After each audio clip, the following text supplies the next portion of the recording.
Dude, today we're gonna ride wheelies in the canyon. Tomorrow, I'll teach you how to stop the bike.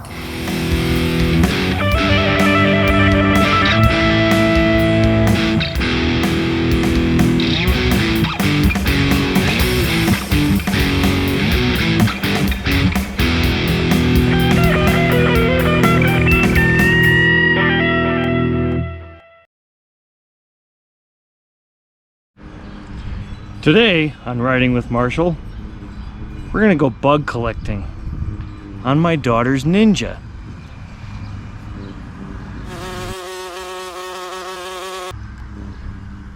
Let's go get messy. This is a 2008 Ninja 650R. It's been lowered almost 2 inches for my daughter and was bought with a Delcovic exhaust already on it. Not much tech, just a speedo and a tachometer. No fuel gauge, just a fuel warning light. The bike fires right up in any temperature, and the sound of the exhaust is inspiring. The clutch pull is moderate, and the friction zone is in the middle of the travel. I've been meaning to work on that.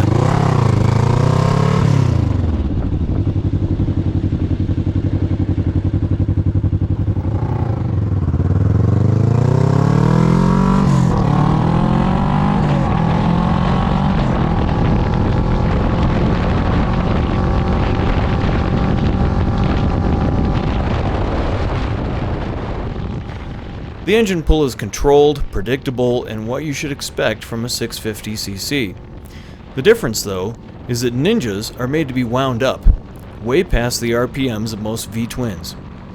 At 7,000 RPMs, this bike comes into its own, with 70 horsepower and 48 foot-pounds of torque.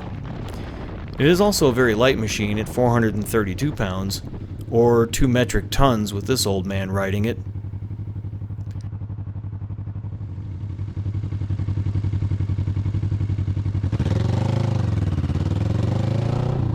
You can flip through the 6 gears quickly due to their very linear spread of power. Although it appears in every way to be a sport bike, this model is actually a standard. You sit more upright on it than its faster brothers.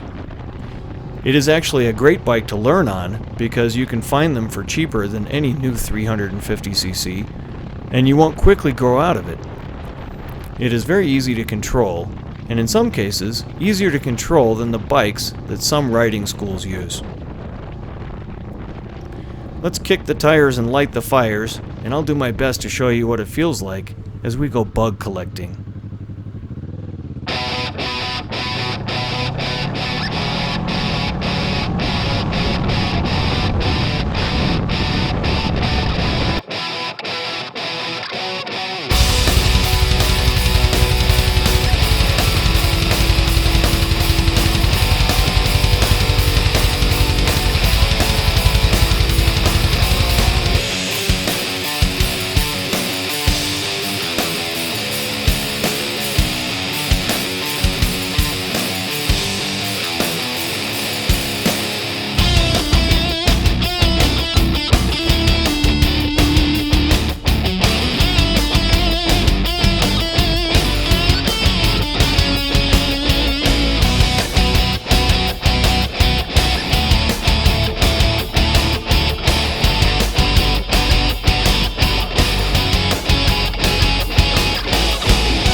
Oh, just a minute.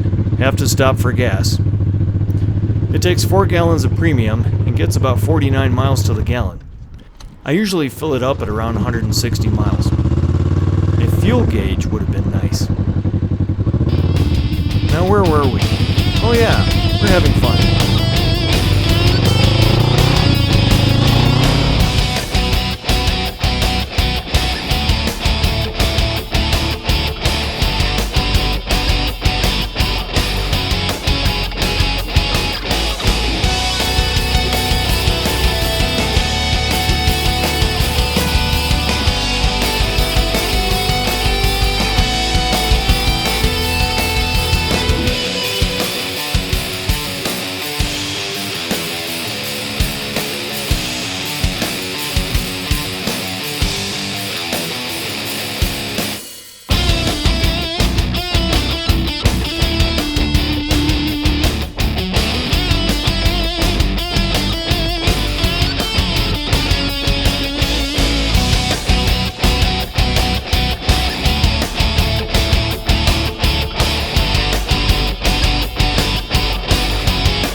So I'm getting the bike up to speed again to talk about the only other small complaints I have.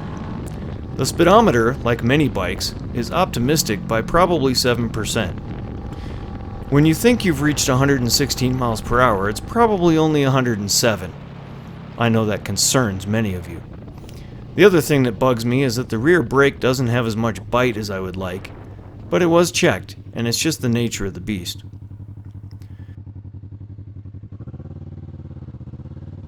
Maneuverability is everything you can hope for, being a standard upright riding position. I'm being careful here due to the sand on the road.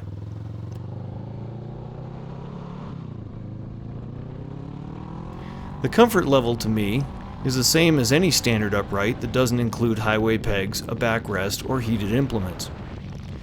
If you are younger than 40, you can ride it all day. Are you over 50? Well, the clock is ticking. I'm good for about an hour and a half before I miss my creature comforts on my Goldwing. The seat height on this bike was 31 inches, which was right at my inseam height, so I knew we would have to lower it for my daughter. Now it's at close to 29 inches, and she can ride it with her tall boots on. I'm 5'10", she's about 5 foot even. The windshield on this bike isn't the stock one, and doesn't do much to protect my face, but that's why I wear a full face helmet on this bike. What about the looks? Bright green isn't your color? Well, not really mine either, but it is very visible on the road, something every father should want for his daughter. This old 2008 Ninja 650R is a dual overhead cam, water-cooled, fuel-injected, parallel twin with variable valve timing. Some American manufacturers are only now starting to use that. Say what you will about metric bikes, but you get a lot of excellent motor engineering at a surprisingly low price, and usually a decade before our American companies catch up. How does the two-cylinder Ninja compare to Honda's 600?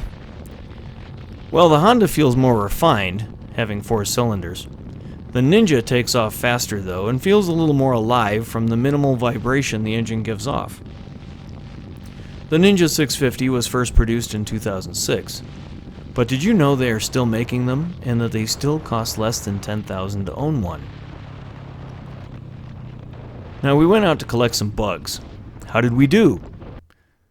Well, not too many. We have bugs in Colorado, but not to the extent that the Midwestern states do, like Kansas or Missouri. I was hoping to get some on the camera lens, but the windscreen seems to have deflected or absorbed them. If you can find a Ninja 650 in good riding shape like this one for around $3,000, buy it. Then put on the aftermarket exhaust to give it a little more cowbell. In the meantime, keep your chin up in the curves of the road and in the curves of life.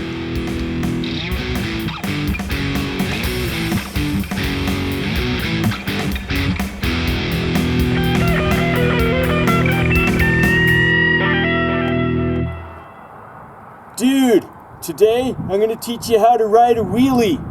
Tomorrow, I'm going to teach you how to ride a stoppie. So, we'll go today, brakes tomorrow. The key to good gear is don't wear footwear, because footwear will just create wind drag and slow you down.